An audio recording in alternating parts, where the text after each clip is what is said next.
Hi, this is Nicole Austin for the Shawn Petite Creative Team, here for another Crash the Stash. I'm going to show you how to make this simple collage using transfers. First, you're going to take some gesso. I like the Dino Wakley Media gesso, and I'm just going to scrape it on both sides of the page in my journal. I'm using a Dilutions journal here. And then you're gonna, once that dries, you're gonna put the doodle leaves and doodle flowers masks down. And on the left side, I'm using the Dino Wakley acrylic paint in turquoise, and just putting that in the corners, and then going with the Dino Wakley paint in night, and going in the middle, kind of making like a cross pattern. And on the other side, I am scraping some paint using mostly the color Night, and then adding just a tiny bit of the turquoise.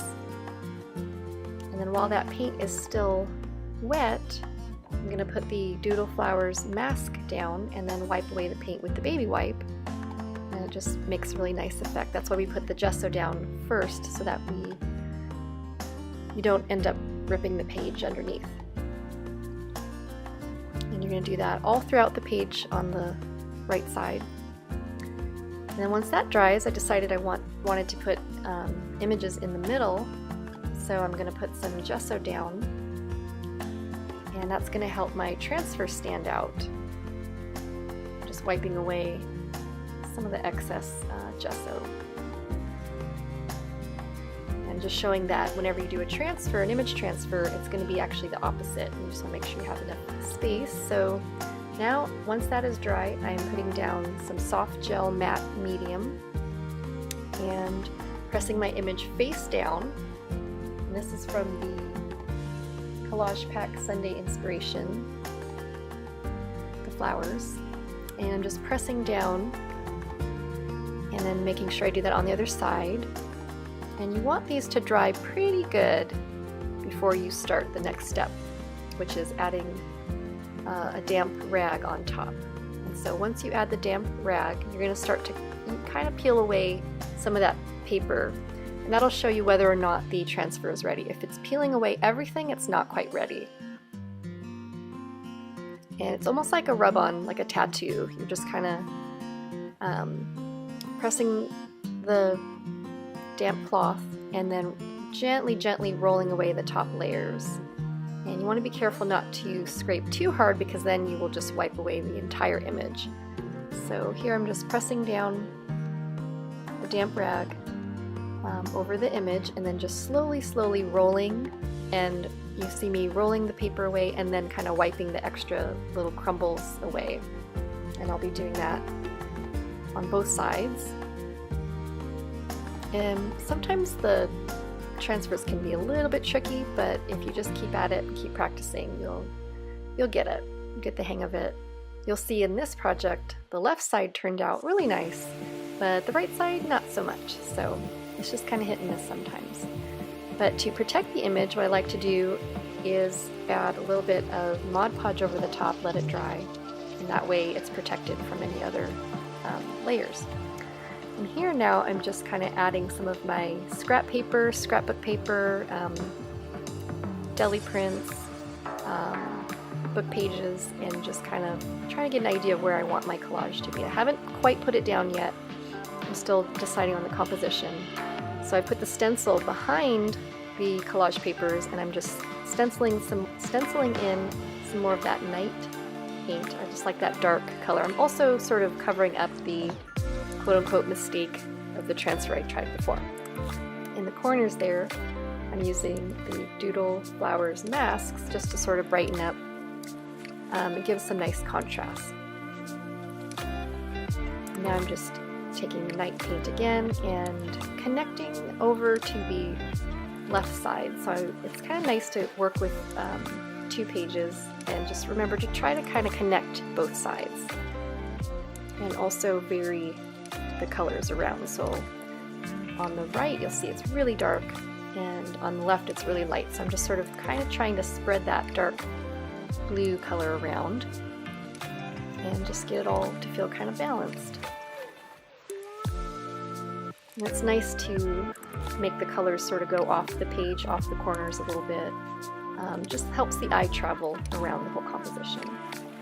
And after I decided where my collage papers are going, after that dries, I'm adding some golden high flow acrylic in teal and just getting some drips coming down the page in the top right corner, and then repeating that on the other side too.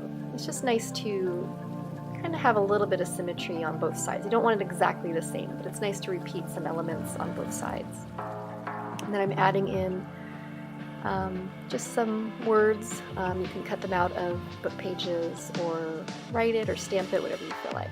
Now I'm using some of the Stabilo Woody 3-in-1 pencil in red and just sort of making little tiny marks. I like that there's red. I like to kind of move the color around so that there's a little bit of red and pink elements on both sides. Just kind of letting that, helping those little tiny bits of color connect the two pages. And now I'm adding some Liquitex paint marker splatters in lime green. And I'll do that with a bunch of different colors. I've listed it all in the blog post, you'll see. And now I've decided that I need those flowers to stand out. So I'm going back over with the turquoise and just slightly dabbing with my finger. I just like the delicate look of that. So it's just a nice kind of way to blend the colors. But it's really, what I'm trying to do here is just really emphasize that flower and also connect it a little bit to the other parts of the page that are that light blue color. And then blending it in again with the Stabilo pencil in red.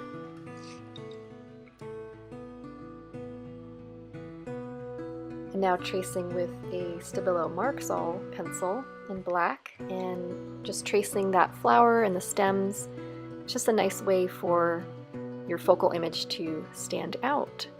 And just want to make sure you have a really nice sharpened edge so that you can get some real precise details here. And what I like to do is I like to just make little sketchy marks. Keep it real free and loose. Don't try to trace exactly real hard lines. Just try to make it look a little bit sketchy. And then later you're going to go over that with a water brush, and that will really darken those lines and make it pop out really nicely.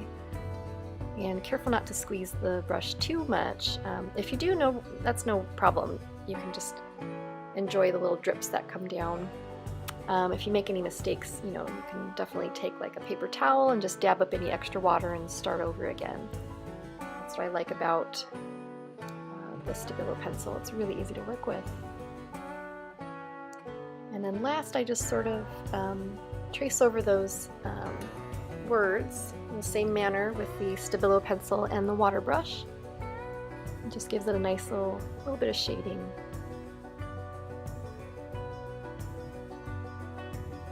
And then here I'm just adding just little tinier marks with the black Stabilo pencil. I'm just trying to balance everything out. And then the last bit is just to add bigger marks with the jumbo paint pen.